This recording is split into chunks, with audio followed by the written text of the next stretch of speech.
Gastric సమస్యలతో బాధపడుతున్నారా? అయితే సంప్రదించండి హోమియోకేర్ ఇంటర్నేషనల్. క్లాస్ రూమ్ లోనే టీచర్ హత్య. అన్ని గాయాలున్నాయి మేడం. స్కెచ్ వేసి హత్య చేసిన విద్యార్థులు. ఎవరైనా టీచర్స్ వెనక పక్క నుంచి ప్రోద్బలం లేకుండా వాళ్ళు కొట్టింటారా? గుంపుగా కొట్టి చంపేశారు. నా జీవితాన్ని పిల్లలా వీళ్ళు హంతకులా? పూర్తి టీచర్లు తర్వాత ఆ పిల్లలు వాళ్ళే పూర్తి బాధ్యత. మీ పిల్లలు ఇలానే ఉన్నారా? Welcome to Suman TV. నేను మీ సుమన్ టీవీ. సార్, రాయచోటి స్కూల్లో జరిగినటువంటి ఇన్సిడెంట్ ఏంటి సార్? అసలు దేనికి సంబంధించింది ఎగ్జాక్ట్? నాగరాజు గారు, యాక్చువల్గా రాయచోటి స్కూల్లో ఇప్పుడు కంప్లీట్గా హాట్ న్యూస్గా నడుస్తుంది. ఈరోజు వైరల్ అవుతున్నటువంటి న్యూస్. అందరూ కూడా అవాక్కైపోయారు. అంటే స్కూల్లో అది కూడా 9th క్లాస్ చదువుతున్న పిల్లలు టీచర్ని కొట్టడం ఏంటి అన్నది. చూడండి, యాక్చువల్లీ చూసుకుంటే వైఫ్ అండ్ హస్బెండ్ ఇద్దరు కూడా టీచర్స్ అండి, గవర్నమెంట్ టీచర్స్. వైఫ్ని ఒక స్కూల్లో డ్రాప్ చేసేసి హస్బెండ్ తన స్కూల్కి వెళ్ళాడు.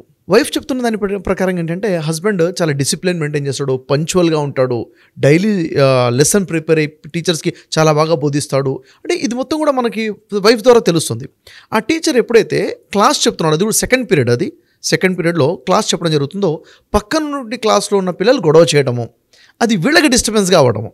చూడండి, ఈ క్లాస్లో ఉన్న పిల్లలు డిస్టర్బ్ చేశారు కాదు, పక్కన ఉన్న పిల్లలు ఎంత డిస్టర్బ్ చేస్తే వీళ్ళకి డిస్టర్బ్ అయింది. డిస్టర్బ్ చేస్తే ఈ సార్ వెళ్ళేసి వాళ్ళని గద్దించడం జరుగుతుంది. అరే ఎందుకు మాట్లాడుతున్నారు అన్నట్లుగా. అంటే సైలెన్స్గా ఉండడం, డిసిప్లిన్గా ఉండడం అని చెప్పి వాళ్ళకి చెప్పడం జరిగింది. ఆ తరంలో ఆ క్లాస్లో ఉన్నటువంటి ఆ పిల్లలకి సారికి మధ్య వాగ్వివాదం జరగడము, దాంట్లో ముగ్గురు పిల్లలు 9th క్లాస్ చదువుతుంటే ముగ్గురు పిల్లలు ఈ సారి మీద అటాక్ చేయడం జరిగింది.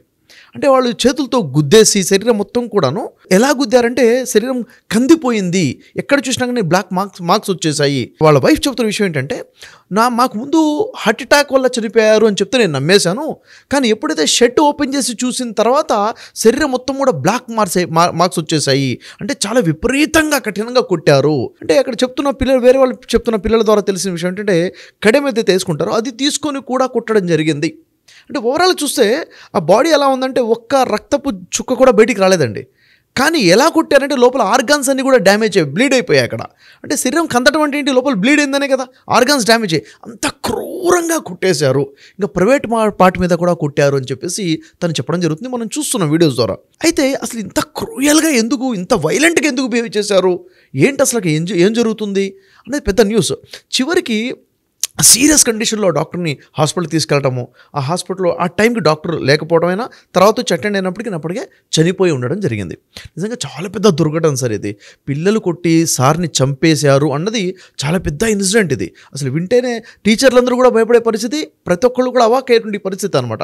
ఇలాంటి ఇన్సిడెంట్ జరిగింది ఒకటి. అయితే ఇది చాలా బాధాకరమైన విషయము. ఇది నిజంగా చెప్పాలంటే ఒక పెద్ద అలారం అని చెప్పాలి నేను. ఎందుకంటే సమాజంలో ఏం జరుగుతుందో మనం ఆలోచించాల్సిన అవసరం ఉంది. అసలు స్కూల్స్లో ఏం జరుగుతుంది, టీచర్లు ఎంత టార్చర్ అనుభవిస్తున్నారు, పిల్లల బిహేవియర్స్ ఎలా మారిపోతున్నాయి అన్నది ఇక్కడ మనం ఆలోచించాల్సిన అవసరం అయితే ఉంది. సరే, ఇప్పుడు కనుక మనం స్కూల్స్ చూస్తే అండి, పిల్లలు మితిమీరిపోయినటువంటి బిహేవియర్తో చూస్తూ ఉంటాం మనం. అవును, టీచర్స్ కొంతమంది స్కూల్కి రావాలంటేనే భయపడేటువంటి పరిస్థితిలోకి వచ్చేసింది. అంటే జరిగినటువంటి ఇన్సిడెంట్స్ ప్రకారం కనుక మనం చూస్తే, అవును, చాలామంది టీచర్స్ అయితే పిల్లలు చెప్పిందే నమ్మి చాలా దారుణంగా టీచర్స్ని కొట్టినటువంటి సందర్భాలు కోకొల్లలు చూస్తున్నాం. కానీ మీ పిల్లలు చేసేటువంటి తప్పు ఏ విధంగా ఉంటుందో ఈ వీడియోలో షఫీ గారు చెప్తారు మీకు. అంటే తెలియకుండానే పిల్లలు క్లాస్ రూమ్లో చేసేటువంటి కొన్ని తప్పులు, అందరినీ అనట్లేదు, కొన్ని తప్పులు ఏ విధంగా చేస్తారు సార్? జనరల్గా క్లాస్ రూమ్లో చదువుకోవడానికి వచ్చేటువంటి పిల్లల గురించి పక్కన పెట్టేస్తే జనరల్గా స్టూడెంట్స్ ఏ విధంగా బిహేవ్ చేస్తున్నారు అంటే, ఇప్పుడు ఉండేటువంటి జనరేషన్ పిల్లలు ఎన్ని రకాల కారణాలతోటి ఒక టీచర్ని హింసిస్తున్నారు అని అంటే, మీరు చూసినటువంటి తరగతి గది, ఇప్పుడు కొంతమంది అబ్జర్వ్ చేసినటువంటి తరగతి గది ఏ విధంగా ఉందంటారు అసలు? నాగరాజు గారు, నేను కూడా చాలా స్కూల్స్కి వెళ్తుంటాను, కాలేజెస్కి వెళ్తుంటాను. అసలు కంప్లీట్గా సీన్ మారిపోయింది సార్. మనం చదువుకునే రోజుల్లో చూసుకున్నట్టయితే అప్పుడు అసలు టీచర్ అంటే, గురువు అంటే ఎంత రెస్పెక్ట్గా ఉండేది, ఒక భయం ఉండేది మనకి.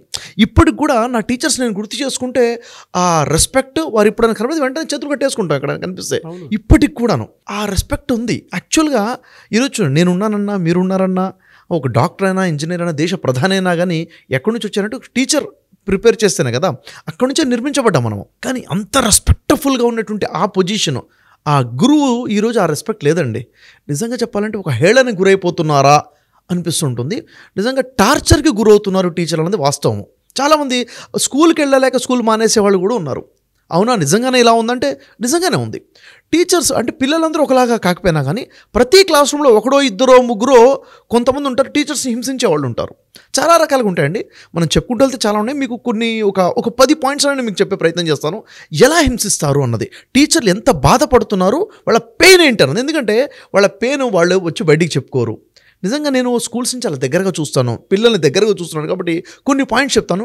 ఇవి గమనించి పేరెంట్స్ కూడా వాళ్ళ పిల్లల్ని సరి చేసుకోవాలి. యాక్చువల్గా ఈ వీడియో చూడటం వల్ల నాకు తెలిసి ఒక మార్పు వస్తుంది అన్న నమ్మకం అయితే నాకు ఉంది. మార్పు రావడం కోసం ఉపయోగపడాలి ఈ వీడియో. ఇది ఎలా అంటే, నాగరాజు గారు స్కూల్లో టీచరు ఆ రోజు ఒక క్లాస్ చెప్దామని ప్రిపేర్ అయ్యి, ఈ క్లాస్ పిల్లలు ఫస్ట్ టైం వింటున్నారు కదా, వాళ్ళకి ఎలా చెప్తే అర్థమవుతుంది అని చెప్పేసి పాయింట్ వైజ్గా తయారు చేసుకొని దాని మీద క్వశ్చన్స్ తయారు చేసుకొని ఈ క్వశ్చన్ రూపంలో చెప్పాలి. ఎంతో ప్రిపరేషన్తో టీచర్ వస్తారు. వచ్చిన తర్వాత ఆ క్లాస్ రూమ్లో ఉన్నటువంటి 30-40 మంది ఉంటారండి. దాంట్లో ఒకరికి చెప్పగానే అర్థమవుతుంది, ఒకరికి కొంచెం కష్టంగా అర్థమవుతుంది. అందరికీ అర్థం అవ్వాలన్న ఉద్దేశంతో ఎంతో ఇన్వాల్వ్మెంట్తో ఎక్స్ప్లెయిన్ చేయడం మొదలుపెట్టి బోర్డు మీద ఏదైనా రాసే ప్రయత్నం చేస్తుంటే ఆ టైంలో క్లాస్ రూమ్ డిస్టర్బెన్స్ స్టార్ట్ అవుతుంది. వెనకరొచ్చి సీరియస్నెస్ చూసారా టీచర్ ఒక సీరియస్నెస్, ఈ కాన్సెప్ట్ వీళ్ళకి అర్థం అవ్వాలి, ఈ పాఠం వీళ్ళకి అర్థం కావాలి అని ఇంత సీరియస్గా ఇన్వాల్వ్ అయిన క్రమంలో ఇటు బోర్డు మీద రాస్తుంటారు, అక్కడ గుసగుసలు మొదలైపోతాయి, విస్పరింగ్ మొదలైపోతుంది, చాటింగ్ మొదలైపోతుంది. అరే ఏం చేసావరా, ఎక్కడున్నావరా అని వీడు పక్కడితో మాట్లాడటం, వాడు వీడితో మాట్లాడటం.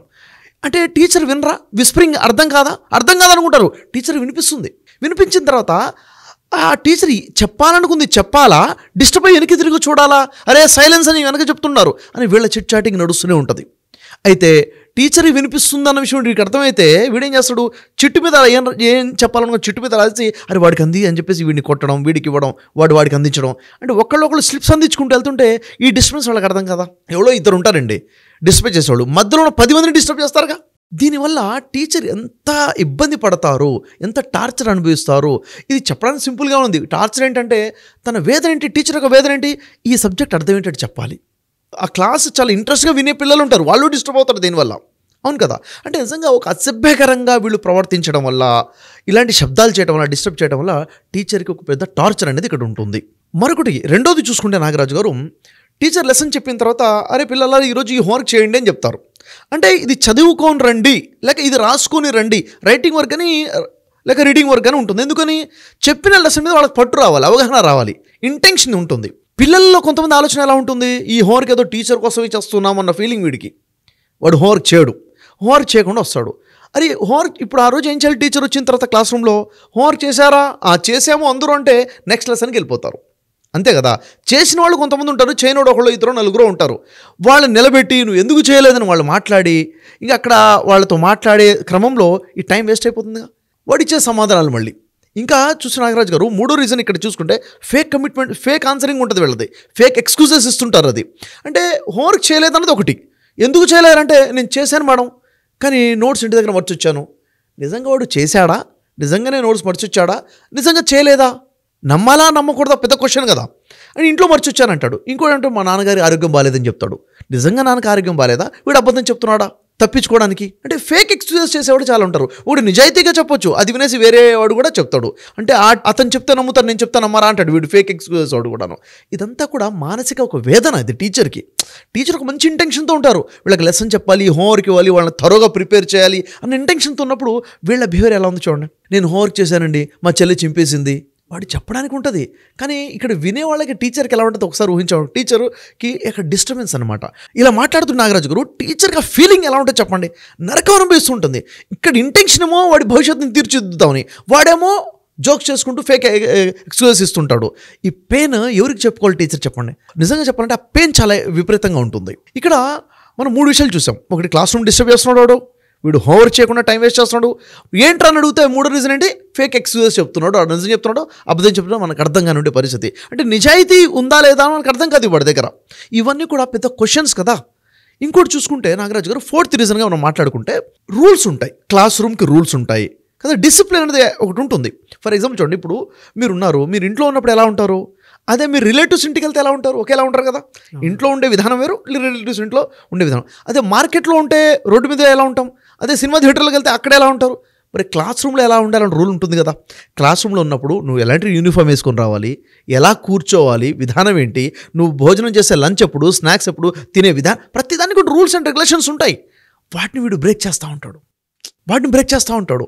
ఇక్కడ చేసే తప్పేమో పిల్లలు, క్వశ్చన్ చేయబడుతుంది టీచర్. ఎందుకు? పైన అథారిటీ ఉంటుంది కదా, హెచ్ఎం ఉంటారు కదా, ప్రిన్సిపల్ ఉంటారు కదా, మీకు తెలియదా, చూసుకోవడం రాదా, డిసిప్లిన్ ఎందుకు లేదు, ఎందుకు అని సౌండ్ చేస్తున్నారు, మీరేం చేస్తున్నారు అంటే క్వశ్చనింగ్ ఏమో టీచర్లకి. ఇక్కడ బాధ చూడండి, అటు పిల్లలకి గట్టిగా చెప్పలేక, అవునా, ఇటు మేనేజ్మెంట్కి సమాధానం చెప్పుకోలేక వీళ్ళు డిసిప్లిన్ బ్రేక్ చేస్తుంటే, వాడు డిసిప్లిన్ బ్రేక్ చేస్తే వాడికి ఒకటి నష్టం కాదు, మిగిలిన డిసిప్లిన్ మెయింటైన్ చేసే వాళ్ళకి డిస్టర్బ్ అవుతుంది, టైం వేస్ట్ అవుతుంది. ఇక్కడ మెయిన్ ఛాలెంజ్ ఏముంటుందండి నాగరాజు గారు, సిలబస్ అనేది ఒకటి ఉంటుంది కదా. ఈ సిలబస్ అకాడమిక్ సిలబస్ 1 ఇయర్కి ఇంత ఉందంటే, హాఫ్ ఇయర్లీ ఎప్పుడు ఎగ్జామ్ ఉంటుంది, క్వార్టర్లీ ఎప్పుడు ఎగ్జామ్ ఉంటుంది, యూనిట్ టెస్ట్లు ఎప్పుడు ఉంటాయి, ఎప్పుడు ఎన్ని లెసన్స్ కంప్లీట్ చేయాలని టార్గెట్ ఉంటుంది కదా. ఉండేదే 30 minutes పీరియడ్, 40 minutes పీరియడ్.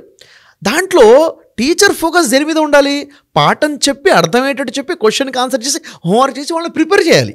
ఇది కాకుండా ఈ సొల్లు కబుర్లు, ఈ విధంగా వాడు మాట్లాడుతుంటే, ఈ డిసిప్లిన్ బ్రేక్ చేస్తుంటే టీచర్ నిజంగా చెప్పాలంటే టార్చర్ అనిపిస్తుంది నాగరాజు గారు.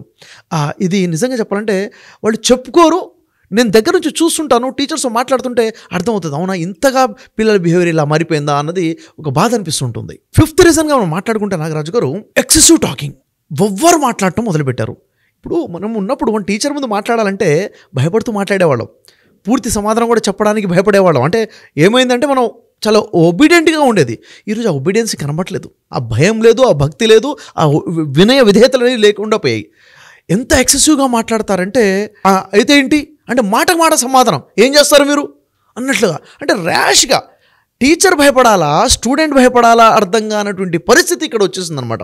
ఎక్సెసివ్. అక్కడ క్లాస్ చెప్తూనే ఉంటారు, వెనక వీడు శబ్దాలు చెప్పడం మొదలు పెడతాడు, ఏదో సౌండ్ చేస్తుంటాడు. టీచరు అరే సైలెన్స్ అని చెప్తే మళ్ళీ దాన్ని ఇమిటేట్ చేస్తుంటాడు, ఆ సైలెన్స్ అని వీడు పిల్లవాళ్ళకి చెప్తుంటాడు. ఏంటని ప్రశ్నిస్తే సమాధానం. అంటే టీచర్ ఎలా ఉంటుందంటే, తనకి ఎవరికైనా సెల్ఫ్ రెస్పెక్ట్ కావాలి కదా, టీచర్ సెల్ఫ్ రెస్పెక్ట్ లేదు అక్కడ, మిస్ అయ్యే విధంగా చేస్తుంది అనమాట. వాళ్ళు రెస్పెక్ట్ ఇవ్వకుండా చేస్తారు, ఓవర్గా మాట్లాడడం, మాటకు మాట సమాధానం చెప్పడం. ఈ బిహేవియర్ స్కూల్లో ఉంది, పిల్లలు ఆ విధంగా బిహేవ్ చేస్తున్నారు, చులకనగా చేసి మాట్లాడతారు, హేళన చేసి మాట్లాడతారు. మీరు ఏదైనా ఉంటే మా పేరెంట్స్ మాట్లాడుకోండి ఇప్పుడు ఏమంటారు అన్నట్టుగా. నిజంగా అది క్లాస్ రూమ్లో జరుగుతున్న సంభాషణ, లేకపోతే బయట ఇద్దరు ఫ్రెండ్స్ మధ్య జరుగుతున్న సంభాషణ అర్థం కానట్టుగా టీచర్స్ మాట్లాడే పరిస్థితి వచ్చేసింది ఈరోజు. ఇంకా నాగరాజు గారు ఇమిటేట్ చేస్తుంటారు, హేళనగా సర్కాస్టిక్గా మాట్లాడుతుంటారు. 6th రీజన్గా మనం మాట్లాడుకుంటే, టీచర్స్ని ఎలా ఇమిటేట్ చేస్తానంటే సర్కాస్టిక్గా మాట్లాడడము, వాళ్ళు అనే మాటల్ని మిమిక్రీ చేసి వాళ్ళని ఏడిపించడం వాళ్ళ ముందే. కానీ కొన్ని సందర్భాలు ఎలా ఉంటుందంటే, టీచర్లు పిల్లలు చేసే హేళన విని కూడా విననట్టుగా నటించాల్సిన పరిస్థితి వస్తుంది. ఎందుకంటే మళ్ళీ చెబితే ఇంకా హేళన ఎక్కువైపోతుంది, బుల్లింగ్ అయిపోతుంది, కంప్లీట్గా హెరాస్మెంట్, మాటికి హెరాస్ చేయడము. ఇక్కడ ఏమవుతుందంటే కాన్ఫిడెన్స్ లాస్ అయిపోతారు, ఆ సెల్ఫ్ రెస్పెక్ట్ పడిపోతుంది, సెల్ఫ్ ఎస్టీమ్ పడిపోతుంది. ఆ మూడ్ ఎప్పుడైతే ఖరాబ్ అవుతుందో లెసన్ మీద ఫోకస్ ఎలా ఉంటుంది, ఓవరాల్గా డిస్టర్బ్ అవుతారండి. మంచిగా చదివే పిల్లలు కూడా డిస్టర్బ్ అవుతున్నారు. అంటే మిమిక్రీ చేసి మాట్లాడము, నటించడం, ఇలా పాఠం చెప్తుందని టీచర్ లేని టైంలో క్లాస్ రూమ్లో టీచర్లాగా నటించడం. మరి ఈ విధంగా టీచర్గా అబ్జర్వ్ చేయకుండా ఉన్నట్టుగా ఉండాల్సిన పరిస్థితులు వచ్చేసాయి. అబ్యూజ్, బాడీ షేమింగ్ చేస్తున్నారు, అబ్యూజ్ చేస్తున్నారు, ఇవన్నీ కూడా జరుగుతున్నాయి సార్. ఇదంతా కూడా మనం బయట నుంచి చూసుకొని పిల్లవాడిని ఏదన్నా ఒకసారి గద్దిస్తే పిల్లవాడిని ఎలా గద్దిస్తారు అన్న రూల్స్ వచ్చేసాయి. పిల్లవాడిని కొట్టొద్దు, పిల్లవాడిని ఒక మాట అనకూడదు, అంటే వాడు ఏమైనా చేసుకుంటాడు, స్కూల్కి రాడేమో అంటే ఒక కోణమే మనం చూస్తున్నాం తప్ప టీచర్ ఎంత టార్చర్ అనుభవిస్తుందన్న విషయం ఎవరికి తెలిసి చెప్పండి అసలు. ఇవన్నీ కూడా పచ్చి నిజాలు నేను మాట్లాడుతున్నాయి కూడాను. నాగరాజు గారు 7th టార్చర్ ఏంటంటే, టార్చర్ అని ఎందుకుంటున్నాను తెలుసా, నిజంగా ఇది టార్చరే టీచర్స్ అనుభవిస్తుంది. కొంతమంది పిల్లలు ఏం చేస్తున్నారంటే గాసిప్స్ని క్రియేట్ చేసి వాటిని స్ప్రెడ్ చేస్తుంటారు అనమాట. లేనిది ఉన్నట్టుగా పుట్టిస్తారు, దాన్ని గోరంతని కొండంతగా చేస్తారు, స్ప్రెడ్ చేస్తుంటారు. అది ఎలా, ఈ టీచర్కి ఫలానా స్టూడెంట్స్ అంటే ఇష్టము, వాళ్ళకి ఎక్కువ మార్క్స్ ఇస్తారు, వాళ్ళనే పట్టించుకుంటారు, మమ్మల్ని పట్టించుకోరు. నిజంగా ఇది బ్లేమ్ అయి ఉంటుంది. టీచర్ దృష్టిలో అందరూ సమానంగా ఉంటారు. ఒకసారి బ్లేమ్ వేయడం ఈజీయే, దాన్ని దూరం చేసుకోవడం ఎంత కష్టం పడుతుంది చెప్పండి. ఇదే మాట హెడ్ మాస్టర్ దగ్గరికి, ప్రిన్సిపల్ దగ్గరికి వెళ్ళిపోతే పరిస్థితి ఏంటి చెప్పండి, ఎలా ప్రూవ్ చేసుకోవాలి? అంటే వాళ్ళంటే ఇష్టం అని చెప్పేసి. ఇంకా ఘోరంగా చెప్పాలంటే ఈ టీచర్కి ఫలానా టీచర్కి అక్రమ సంబంధం ఉందని చెప్పేసి లేనిపోని పుట్టించి స్ప్రెడ్ చేసేటువంటి ఘోరమైన పరిస్థితులు కూడా ఏర్పడుతున్నాయి అన్నమాట. ఇవన్నీ కూడా టీచర్స్, చాలామంది టీచర్స్ స్కూల్ వెళ్ళటం, కాలేజ్కి వెళ్ళటం మానేశారు, అసలు ప్రొఫెషన్నే వదిలేసుకున్నారు. ఎందుకంటే పిల్లల యొక్క టార్చర్ భరించలేక ఈ ఇబ్బందులు, ఈ గాసిపింగ్, లేనిపోని కల్పించడం, మాటలు అక్రమ సంబంధాలు కల్పించడము, ఈ బుల్లింగ్ని తట్టుకోలేక ఈ విధంగా అయ్యేవాళ్ళు కూడా ఉన్నారన్నమాట. నాగరాజు గారు మీరు వింటే షాక్ అవుతారు, ఎంత ఘోరంగా ఆ హద్దు దాటి ప్రవర్తిస్తున్నారు కొంతమంది పిల్లలంటే. టీచర్స్ వాష్రూమ్కి వెళ్తే అక్కడ సీసీ కెమెరాస్ పెట్టి షూట్ చేసేవాళ్ళు కూడా ఉన్నారు. ఒక టీచర్ వేరే టీచర్తో మాట్లాడుతుంటే ఏదో సందర్భంలో దాని ఫొటోస్ వీడియోస్ దొంగతనంగా తీసి దానికి కింద పెద్ద ఏదో కామెంట్ పెట్టేసి దాన్ని సర్క్యులేట్ చేసేవాళ్ళు ఉన్నారు. ఎంత ఘోరంగా ఉందంటే బాడీ షేమింగ్ చేయడము, అక్రమ సంబంధాలు చేయడము, అసలు ఏం జరుగుతుంది, వీళ్ళు అసలు విద్యార్థులా అన్నట్లుగా ఉంది. మీరు ఇవి తింటే పేరెంట్స్ నమ్మరు, మా పిల్లలు ఇలా ఎందుకు చేస్తారంటారు. ఎవడు కూడాను అక్కడ ఏం చేస్తున్నాడో బయటకు రాదండి, బయట పడేంతవరకు కూడాను ఇలాంటి సిచ్యువేషన్ జరుగుతున్నాయి. ఎందుకు టీచర్ షేర్ చేస్తున్నారు, టీచర్స్ మాత్రం చెప్పుకుంటే తెలిసే బాధ ఇవన్నీ కూడాను. 8th టార్చర్ ఏంటంటే నాగరాజు గారు, టీచర్ ఫోకస్ మొత్తం కూడా లెసన్ చెప్పాలి, వాళ్ళకి జీవితాలు తీర్చిదిద్దాలన్న ఫోకస్ మీద ఉంటారు. వాళ్ళకి టార్గెట్స్ ఉంటాయి, అంటే ఈ సిలబస్ కంప్లీట్ చేయాలన్నది టార్గెట్ ఉంటుంది కదా. ఇక్కడ చూసుకుంటే ఇక్కడ ఫోకస్ ఏమో క్లాస్ చెప్పే విధానంలో పాఠం చెప్తుంటారు, వెనక నుంచి ఇద్దరు కొట్టుకుంటూ ఉంటారు పిల్లలు. వాడు నన్ను గిచ్చాడు, వీడు నన్ను నెట్టేశాడు, వాడు నన్ను గుద్దేశాడు, ఈ కంప్లైంట్స్. ఇప్పుడు టీచరు వాళ్ళ గొడవలు సాల్వ్ చేసుకుంటూ కూర్చోవాలా, సిలబస్ కంప్లీట్ చేయాలా? అంటే సిచ్యువేషన్ నరకం అనిపిస్తున్నారండి నిజంగా. అంటే ఇప్పుడు వాళ్ళిద్దరి విషయంలో మాటలు మొదలు పెడితే వీడినంటే వాడికి కోపం, వాడినంటే వీడికి కోపం, కంప్లైంట్స్ ఇంటి దగ్గరికి వెళ్ళిపోతాయి, మళ్ళీ మేనేజ్మెంట్ దగ్గరికి వెళ్ళిపోతాయి. అంటే ఏదో ఎప్పుడో ఒకసారి కాదు, డైలీ సిచ్యువేషన్స్ ఉన్నాయన్నమాట. అంటే పిల్లలు క్లాస్ రూమ్కి వస్తుంది ఎందుకు అన్న బేసిక్ కామన్ సెన్స్ కూడా వాళ్ళకి లేకుండా పిల్లలు కొట్టుకోవడము, వీడియోస్లు వాడు తీసుకోవడము, వాడి నోట్స్ విడిచించడము, ఇది అంటే ఏజ్ చిన్నపిల్లలు చేస్తున్నారంటే నాగరాజు గారు కాదు, 9th class 10th class intermediate స్కూల్లో పిల్లలు కూడా ఇలాంటి బిహేవియర్ కలిగి ఉన్నారు. ఈ ఇంపాక్ట్ మొత్తం కూడా టీచర్ మీద పడుతుంది. అంటే నలిగిపోతుంది ఎవరు ఇక్కడ, టీచర్ నలిగిపోతున్నారు. ఎందుకంటే వాళ్ళు అవునన్నా తప్పే, కాదన్నా తప్పే, వీడికి సపోర్ట్ చేసిన తప్పే, వాడికి సపోర్ట్ చేసిన తప్పే, ఫోకస్ ఎక్కడ చేయాలో అర్థం కావట్లేదు. ఏమైనా మాట్లాడితే మీకు అవసరమా, మీరు ఎందుకు ఇన్వాల్వ్ అయ్యారు అని చెప్పేసి టీచర్ మీద ప్రెజర్ కూడా వస్తుంది. ఇవన్నీ కూడా వాళ్ళు చెప్పుకోలేక ఉన్నట్టు సిచ్యువేషన్ అనమాట. ఇవన్నీ టార్చర్ వాళ్ళు అనుభవిస్తున్నారు. 9th టార్చర్ ఏంటంటే నాగరాజు గారు, క్లాస్ రూమ్లోకి స్కూల్ పిల్లలు ఫోన్స్ ఎలో లేవు, తెచ్చుకోకూడదు రూల్ అది. వాడు తెచ్చుకుంటాడు, మళ్ళీ దొంగతనంగా తెస్తాడు. ప్రతిరోజు చెక్ చేస్తారు ఆ బ్యాగులు, ఎన్నిసార్లు చెక్ చేస్తారు, ఎక్కడెక్కడ చెక్ చేస్తారు. వాడు తెస్తాడు, తెచ్చిన తర్వాత అక్కడ క్లాస్ చెప్తుంటే వీడు ఇక్కడ వీడియో గేమ్ ఆడుకుంటూ కూర్చుంటాడు. ఇద్దరు తెచ్చుకొని వాడు అక్కడ గేమ్స్ ఆడుకుంటూ కూర్చుంటుంటారు. వాళ్ళిద్దరు ఆడుతున్న విషయంగా నలుగురు డిస్టర్బ్ అవుతారు. అవునా, ఇది మొత్తం కూడా క్లాస్ రూమ్ డిస్టర్బెన్స్. వాడు దానివల్ల క్లాస్ రూమ్ అర్థం చేసుకోడు, వాడి మార్క్స్ తక్కువ వస్తాయి, ఇబ్బంది ఎవరి మీద, టీచర్ మీద పడుతుంది. వీడి జీవితం నాశనం చేసుకుంటాడు, మళ్ళీ బ్లేమ్ అయ్యేది టీచర్ కూడాను. ఇంక వీడు ఇంతవరకే ఉండకుండా వేరే వాళ్ళని కూడా డిస్టర్బ్ చేస్తాడు. ఆ ఫోన్ తెస్తే అమ్మాయిల ఫోటోలు తీయడం, అబ్బాయిల ఫోటోలు తీయడం, దాన్ని ఇంకో విధంగా వైరల్ చేయడం, టీచర్ వీడియోస్ తీయటము, ఫోన్ తీసుకొచ్చి కంప్లీట్గా మిస్యూజ్ చేస్తుంటారు అనమాట. ఇవన్నీ కూడా టీచర్ ఫేస్ చేసే ప్రాబ్లమ్స్. ఇంకా ఏదైనా విషయంలో మాట్లాడి ఏదైనా చేస్తే మా పేరెంట్స్కి కంప్లైంట్ చేస్తా అన్నట్లుగా తయారైపోయి. ఇది 10th టార్చర్. ఇది 10th ఏంటిది, పేరెంట్స్ కంప్లైంట్ చేస్తా అని చెప్పడం. కంప్లైంట్ ఏమని చేస్తాడు, ఉన్నదాన్ని మార్చి కంప్లైంట్ చేస్తాడు వాడు ఖచ్చితంగా. పేరెంట్స్ ఎలా సిచ్యువేషన్ ఉంది, పిల్లల మాట వినే పరిస్థితి ఉంది. వచ్చేసి మా టీచర్ ఇలా చేశారు, అనవసరంగా నన్ను తిట్టారు, నన్ను బ్లేమ్ చేశారు, నన్ను షేమ్గా ఫీల్ చేయ విధంగా చేశారు అని చెప్తే నిజంగా వీడు తప్పేంట్రా అని అడిగే పేరెంట్స్ ఎంతమంది ఉన్నారు నాగరాజు గారు? మా అమ్మాయిని ఎలా అంటారు మీరు, మా అమ్మాయి హర్ట్ అయితే ఏమైనా చేసుకుంటే మీరేం చేస్తారు అని చెప్పేసి అక్కడ డైరెక్ట్ టీచర్ అడగకుండా హెచ్ఎం దగ్గరికి వెళ్తే హెచ్ఎం పిలిచి టీచర్ నిలబెట్టి ప్రశ్నిస్తుంటే పిల్లల ముందు ఎంత షేమ్గా ఉంటుందో చెప్పండి. చేసింది తప్పు, వీడు ప్రశ్నించబడుతుంది టీచరు. అంటే ఇప్పుడు నేను చెప్పాలా, చెప్పొద్దా, వీడిని సంస్కరించాలా, సంస్కరించకూడదా, వీడు వెళ్ళి కంప్లైంట్ చేసి ఎప్పుడు ఏమవుతుందన్న బిక్కుమని వాళ్ళు టీచింగ్ ప్రొఫెషన్లో ఉన్నటువంటి పరిస్థితులు ఇలా ఉన్నాయి. ఇలా ఉన్నప్పుడు చెప్పండి ఎంత హార్ట్ఫుల్గా వాళ్ళు వర్క్ చేయగలుగుతారు. ఒకటేమో దేశ భవిష్యత్తు మనం అంటాం, నేటి పిల్లలే రేపటి పౌరులు అంటాం. మరి వీరిని తీర్చిదిద్దాల్సింది ఈ గురువులు తప్ప ఇంకెవరు లేరు స్కూల్స్, అవునా లేదా? మరి వాళ్ళ పరిస్థితి ఇంత ఘోరంగా ఉన్నప్పుడు ఎలాంటి ఇన్సిడెంట్ జరుగుతాయి? మరి ఈరోజు జరిగినటువంటి ఇన్సిడెంట్ ఏంటి నాగరాజు గారు? స్కూల్ పిల్లలు ముగ్గురు కలిసి ఒక టీచర్ని కొట్టి చంపేశారంటే చిన్న విషయం అసలు ఇది. ఇంతకు మించిన టార్చర్ ఇంకేముంటుంది చెప్పండి? అంటే మానసికంగా ఎంత టార్చరు, ఫిజికల్గా ఎంత టార్చరు. అసలు ఆ పిల్లలు కొడుతుంటే వాళ్ళు అంత వైలెంట్గా ఎందుకు తయారైపోయారు పిల్లలు అంటే సమాధానం లేకుండా పోయింది. నిజంగా భయం వస్తుంది, ఒక భయం వేస్తుంది. ఇలాంటి సిచ్యువేషన్ ఉంది. టీచర్లు నిజంగా టార్చర్ అనుభవిస్తున్నారు నాగరాజు గారు, వాళ్ళ పెయిన్. నాగరాజు గారు ఇవంతా ఒకవైపు అయితే మరొక కోణం చూద్దాం. టీచర్స్ జీవితంలో ఉన్నటువంటి ఆ బాధ ఏంటది? వాళ్ళకు ఉన్నటువంటి శాలరీస్ చూసుకున్నట్లయితే చిన్న శాలరీస్. ప్రైవేట్ ఇన్స్టిట్యూషన్స్లో పనిచేసే టీచర్ల పరిస్థితి ఏంటిది? 10,000 శాలరీలు పనిచేసే వాళ్ళు ఉన్నారు, 30,000-40,000 శాలరీ పనిచేస్తారు. సిటీలో ఉన్న వాళ్ళకి 25,000 ఏ మూలకు పనిచేస్తాయి? ఊళ్ళల్లో ఉన్న వాళ్ళకి 10,000-15,000 శాలరీ అంటే ఎక్కడ సరిపోతాయి? అయినప్పటికీ కొంతమంది ప్యాషన్ ఉంటుంది, పిల్లల కోసం చదివించాలి, ప్యాషన్గా టీచర్గా మారతారు. సరిపోయినటువంటి జీతాలు అది కూడా టైంకి రావు. మళ్ళీ 2-3 నెలలకు ఒకసారి ఇచ్చే పరిస్థితులు కూడా ఉన్నటువంటి మేనేజ్మెంట్స్ ఉన్నాయన్నమాట. డబ్బులు సరిపోక అలా అడ్జస్ట్ అవుతూ పాఠాలు చెప్పే తరుణంలో ఇలాంటి చిన్న విషయం కూడా పెద్ద తుఫాన్లా వాళ్ళ జీవితంలోకి వచ్చేస్తుంది. అంటే ఒక చిన్న పెయిన్ కూడా వాళ్ళు భరించడం చాలా కష్టంగా మారిపోతుంది అనమాట. అంటే వాళ్ళ ఎమోషన్స్ డిస్టర్బ్ అయిపోతూ ఉంటాయి. ఇంట్లో ఉన్న ప్రెజర్ ఉంటుంది, ఇంటిని చూసుకోవాలి, పిల్లల్ని చూసుకోవాలి, ఇక్కడికి వచ్చి మేనేజ్మెంట్ని మేనేజ్ చేయాలి, పేరెంట్స్ ఎప్పుడు ఏమంటారో తెలియదు, పిల్లల్ని మేనేజ్ చేయాలి, పిల్లల్లో మంచిగా జీనియస్గా ఉండి మంచి మార్క్స్ కోసం ప్రయత్నం చేసే వాళ్ళ మీద ఫోకస్ చేయాలి, బ్యాక్ బెంచర్స్ ఉంటారు వాళ్ళు చేసే కామెంట్స్ని తీసుకోవాలి. ఇదంతా చూసుకుంటే చాలా పెద్ద మేనేజ్మెంట్ నాగరాజ్ గారు. నిజంగా వాళ్ళ లైఫ్ చెప్పాలంటే పెద్ద ఛాలెంజ్గా ఉందని చెప్పాలి.